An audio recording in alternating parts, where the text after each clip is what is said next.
नमस्कार अचुस्मिता किचन रे आपण समस्त को अनेक अनेक स्वागत।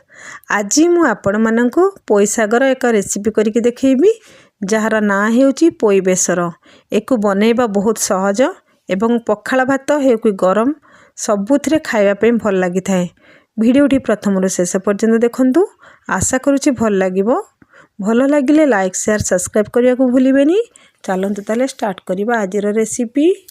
ये रेसिपी में आम प्रथम देखा कौन कौन सब नहीं परिवार ये मु दुईटी बड़ी नहीं खंडे कखारु नहीं गोटे बैगण गोटे आलू गोटे टमाटो गोटे पियाज आउ किसी पोई डंक नहीं आ सोरिष मसलार ये मो सोरिष और जीरा रसुण आ गोटे कंचा लंका को नहीं प्रथम आम ये शागटा को बाछिबा। देखंतु प्रथम आम तार नाड़ू शाग को अलगा करदबा तापरे आम नाड़ को काटिबा। केमती काटिबा देखंतु केमती काटुची तार गोटे पारु थाए सेटा को आम छड़ेबा एमती टाणले सेटा बाहर जाए बहुत इजी। एमती करके आम तार दुई पट सबुआड़े पार को खोलीदबा। यहाँ रहिले आम तरकारी भल हुएनी। तापर आमर जो देखो फूल गुड़िक अच्छी ना से गुड़ाक आम फोपाड़ानी तरकारी पकड़े तार टेस्ट बहुत बढ़िया बढ़ी जाए। यहीपरि भाव में मु सबू गुड़िक काटिक नहीं आसी देखो पोईकी तार डंक को मु काटी सब परिया काटी सहित किसी बैगण मुझे पानी रे पकईकी काटिकी रखी पोईर पत्र को छोट छोट करके मु काटिकी आनी मु गोटा धोईली पत्र को तापर काटी ये किसी टमाटो को काटिकी आनी। ये देखो मु सोरिष मसला को पूरा भलसे चिक्कण करके बाटिकी नहीं आसी। ये प्रथमे मु आम गोटे कड़ाई बसेबा गैस रे तापरे कड़ाई गरम होला परे हमें तेल दबा। ये मु सोरिष तेल व्यवहार करी कौन बेसर आइटम रे सोरिष तेल व्यवहार कले सेटा भल लगी थाए। तापरे मु से तेल रे दीटा बड़ी को प्रथम आम भाजिकी नहीं आसवा लाल लाल करके देखंदो मोर बड़ी दुईटा को पूरा लाल लाल हो गलानी। एबे आम खोलीदबा बड़ी को तापरे आम से जो तेल बड़ी से तेल रे आम पियाज जो काटिक रखी ताकू देदेबा ताकू टिके एपट सेपट करके अल्प टिके भाजिबा किसी सेकेंड पाई कहीं यहाँ कंचा रहा भल है। तापर परिवा पकड़े भी ता संगे से भलसे भाजी हो तापर आम बैगण को छाड़ी जो सब परिवा काटिक रखी ताकू देदेबा देकी आम ताको एपट सेपट करवा से किसी लुण स्वाद अनुसार लुण आ हलदी गुंड दबा तापर आम ताको टिके एपट सेपट करके भाजिबा। तापर किसी समय आम किसी सेकेंड पाई आम ताको घोड़ेबा मझिरे मझिरे आम ताको घोड़ेकी भाजिबा। घोड़ेकी भाजिले आमर सेटा सीझीज प्लस भाजी हो एमती मुझे थरे दुई थर ताको घोड़ेकी घोड़ा खोलिकी एमती भाजी नहीं थी।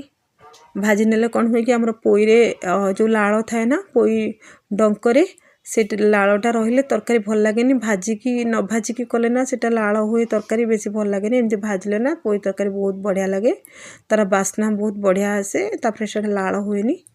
देखंतु मुझे एबे आमर परिवा देखंतु 70% सीझी आसलानी।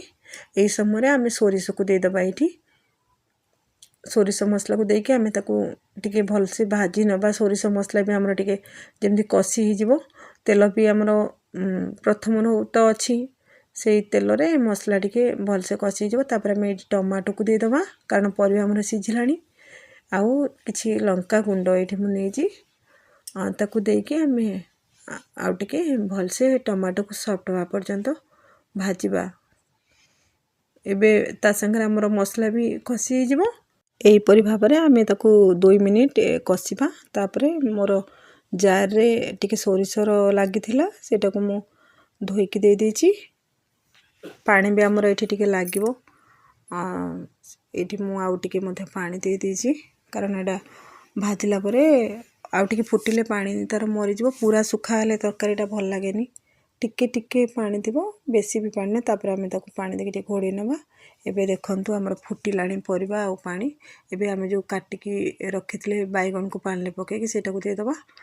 बैगणटा आम सब पछरे पकेबा आ सब बैगण पकेला बेले ना आम गैस फ्लेम को ऑन करवा नहले आमर ବାଇଗଣ କାଂସିଟା ହେଇଯିବ। ଏ ଦେଖନ୍ତୁ ବାଇଗଣ ଆମର ସିଝି ଆସିଲାଣି, ଆଉ ଅଳ୍ପ 50% ଉପରେ ସିଝିଗଲାଣି। ଏହି ସମୟରେ ଆମେ କ'ଣ କରିବା ନା ପୋଇ ଯେଉଁ ପତ୍ର କାଟିକି ରଖିଥିଲେ ସେଇଟାକୁ ଦେଇଦେବା। ପୋଇ ସିଝିବା ସହିତ ଆମର ବାଇଗଣ ବି ସିଝିଯିବ ଯେତିକି ବାକି ଅଛି। ତାପରେ ଏଇଠି ମୁଁ ଆଉ ଅଳ୍ପ ଟିକେ ଲୁଣ ଦେଇଛି। ମୋତେ ଲାଗିଲା କି ଟିକେ ଲୁଣ କମ୍ ଅଛି, ମୁଁ କେବଳ ଭାଜିଲା ବେଳେ ହିଁ ଲୁଣ ନେଇଥିଲି, ତାପରେ ମୁଁ ବିଲକୁଲ ଲୁଣ ଦେଇନି। ତ ପୋଇ ପତ୍ର ଦେଲେ ବି ପୋଇ ପତ୍ରଟା ଅଲଣା ଲାଗିବନି, ଠିକ୍ ଠାକ୍ ଲାଗିବ। ଟିକେ ଦେଇଦେଇକି ତାକୁ ଏପଟ ସେପଟ କରିନେବା। ପୋଇ ପତ୍ର ଦେଲା ପରେ ଆମେ ବେଶୀ ସମୟ ତାକୁ ସିଝେଇବାନି, କାହିଁକିନା ସେଇଟା ଜଲ୍ଦି ସିଝି ଯାଇଥାଏ। ତାପରେ ଆମେ ଅଳ୍ପ କିଛି ସମୟ ପାଇଁ ତାକୁ ଦେଖନ୍ତୁ, ପୋଇରୁ ବି ଆମର ପାଣି ବାହାରିଲାଣି, ପୋଇ ପତ୍ରରୁ ସିଝି ବି ଆସିଲାଣି। ଏହି ସମୟରେ ଆମେ ଯେଉଁ ଭାଜିକି ରଖିଥିଲେ ବଡ଼ିଟାକୁ ଦେଇଦେବା ଏବଂ ଘୋଡ଼େଇ ଦେବା। ଏପଟେ ମୁଁ ଛୁଙ୍କ ଆମେ ଦେବା ତରକାରୀକୁ ଆଉ ଟିକେ ଟେଷ୍ଟ କରିବା ପାଇଁ। ଏପଟେ ମୁଁ ଅଳ୍ପ ଟିକେ ସୋରିଷ ତେଲ ନେଇଛି, ଗୋଟେ ପ୍ୟାନ୍ ବସେଇଛି, ତାପରେ କିଛି ପଞ୍ଚ ଫୁଟଣ ଆଉ ଗୋଟେ ଶୁଖିଲା ଲଙ୍କାକୁ ଦେଇଛି। ସେ ଫୁଟି ଦେଖନ୍ତୁ ଆମର ଫୁଟିଗଲାଣି ପଞ୍ଚ ଫୁଟଣ। ଏବେ ଏଥିରେ କିଛି ରସୁଣ କୁଲାକୁ ମୁଁ ଛେଚିକି ରଖିଥିଲି ଦରଦର କରିକି, ସେଇଟାକୁ ଦେଇଦେବା। ଏଇ ଛୁଙ୍କଟା ଦେଲେ ନା ତରକାରୀ ଟେଷ୍ଟ ବହୁତ ବଢ଼ିଆ ଲାଗିଥାଏ। ଏଇଟା ନିଶ୍ଚିତ ଭାବରେ କରିବେ। ତାପରେ ଆମେ ଏପଟେ ଆମ ତରକାରୀ ଦେଖନ୍ତୁ ଫୁଟୁଛି, ସେଇଟା ଆମେ ଆଣିକି ଢାଳିଦେବା। ଦେଇକି ଆମର ଛୁଙ୍କ ଦେଲେ ବହୁତ ବଢ଼ିଆ ଲାଗିବ। ତାପରେ ଆମେ ଟିକେ ମାତ୍ର ତାକୁ ଏପଟ ସେପଟ କରିବା, ସାଙ୍ଗେ ସାଙ୍ଗେ ଘୋଡ଼େଇ ଦେବା। ତାର ବାସ୍ନା ଆମର ତରକାରୀରେ କିଛି ସେକେଣ୍ଡ ପାଇଁ ଘୋଡ଼େଇବା। ତାପରେ ଆମେ ଦେଖନ୍ତୁ ମୁଁ ଘୋଡ଼ା ଖୋଲିଦେଲି। ଏବେ ଆମର ତରକାରୀ ପୁରା ରେଡ଼ି ଖାଇବା ପାଇଁ।